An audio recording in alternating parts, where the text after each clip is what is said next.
Buenos días, Nicanor, ¿cómo está? Muy buenos días, ¿cómo está usted?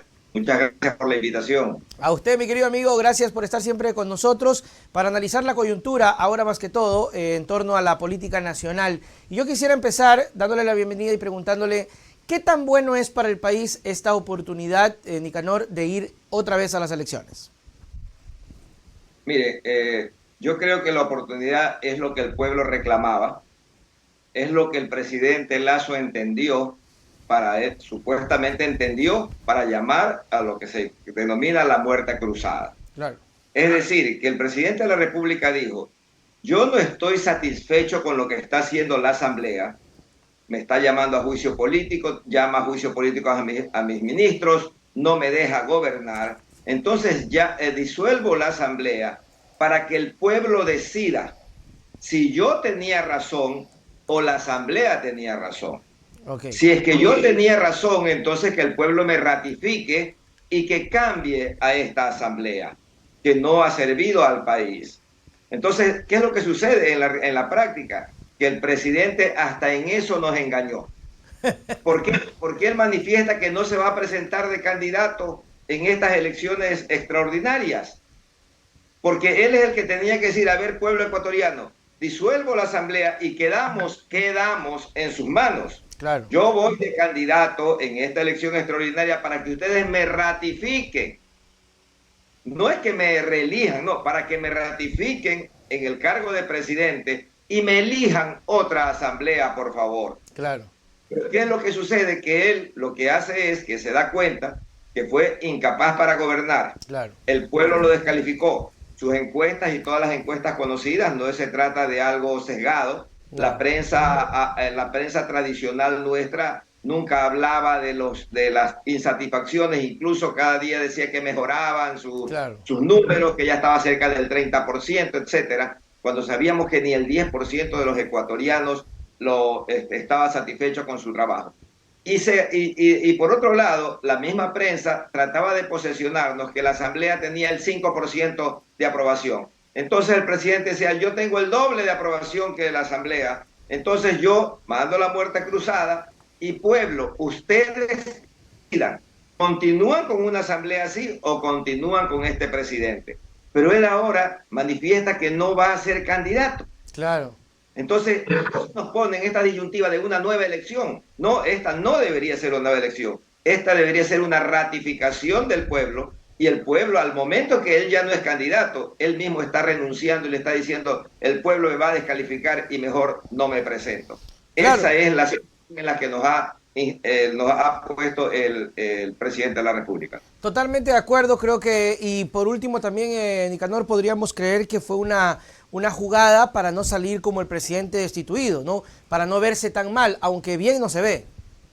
Vea, era preferible que quede como un presidente destituido, porque era institucionalizado, y quedaba su vicepresidente. Claro. Pero en la mente de señores como Lasso, que son dueños, él es dueño de su banco, dueño de sus empresas, él es dueño, él no tiene en su mente un vicepresidente que lo reemplace en el cargo cuando él lo destituye. Él tenía un empleado que incluso tiene que haberlo hasta seleccionado en una forma descalificada para que no sea alguien que le haga sombra, alguien que no tenía poder político, que no tenía contactos políticos importantes, que no tenía contactos al interior de su partido. Entonces era un hombre inocuo que él tuvo al lado y que además en su egoísmo y en su forma de ser prefirió que no quede nadie. No queda vicepresidente, no queda asamblea, no queda ninguno de los ministros. Entonces es un egoísmo total hacia el país. Claro que sí. Después de eso, que se destruya el país, no importa. Entonces él fue destruyendo a su adversario político y quienes teníamos que decidir quién tenía la razón, éramos nosotros, Claro. los ciudadanos. Pero él, ¿qué es lo que hizo? Destruyó a los dos y ahora él no se presenta de candidato. Entonces queda en la atmósfera de las personas de que vamos a una nueva elección. No, vamos a una elección de ratificación de lo que el pueblo dijo hace 2 años o que el pueblo se arrepienta de lo que hizo hace 2 años y tome otras decisiones. Pero él ya se adelantó y él considera que el pueblo no lo va a elegir. Totalmente, y eso es una cosa que nos podría llevar, Nicanor, a creer o analizar de que Lasso ya pasaría a la historia del país como uno de los peores? ¿Crees que podríamos darle ese calificativo o no? Mire, en la época democrática no habíamos tenido un presidente de tan malas calificaciones y además con una incapacidad absoluta para gobernar. Lo que es más, fíjese usted, que él logra una mayoría en la Asamblea, él se deshace de los dos partidos más importantes, del primer partido opositor y del partido que lo lleva a él a la presidencia de la República, se deshace de ellos y prefiere comprar un poco de asambleístas. Entonces uno pensaba, no, él quiere cogobernar con gente que sea más afín a él y no quiere con los socialcristianos ni con el correísmo. Pero ¿qué es lo que había hecho? Es simplemente comprar votos, armar una mayoría para elegir un asambleísta que después él fue a decirle, con esa prepotencia de un dueño de empresa, que le fue a decir a la presidenta de la asamblea, usted está ahí porque yo quise. Claro. ¿Se recuerda? Entonces, claro.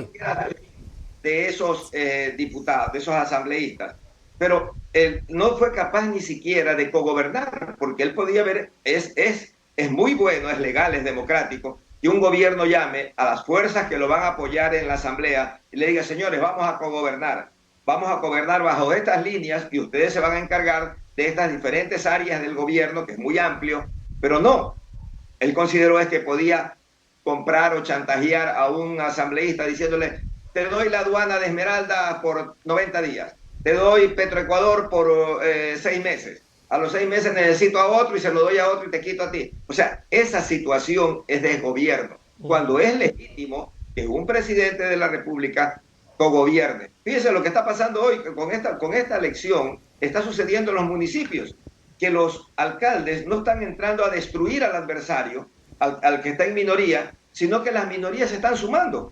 Chévere. Están ayudando a que elija a sus personas de confianza de secretario, de vicealcalde o vicealcaldesa, y están haciendo planes de mantenerse juntos por la ciudad, en estos casos, o por la provincia. Pero él no decidió, sino como dueño, y como dueño de empresa que no es un presidente de la República, pues prácticamente el pueblo es que lo ha votado. Él se ha eliminado como presidente de la República, ya pasa a la historia como el peor presidente que hemos tenido, por lo menos en la época democrática después de que salimos de la dictadura.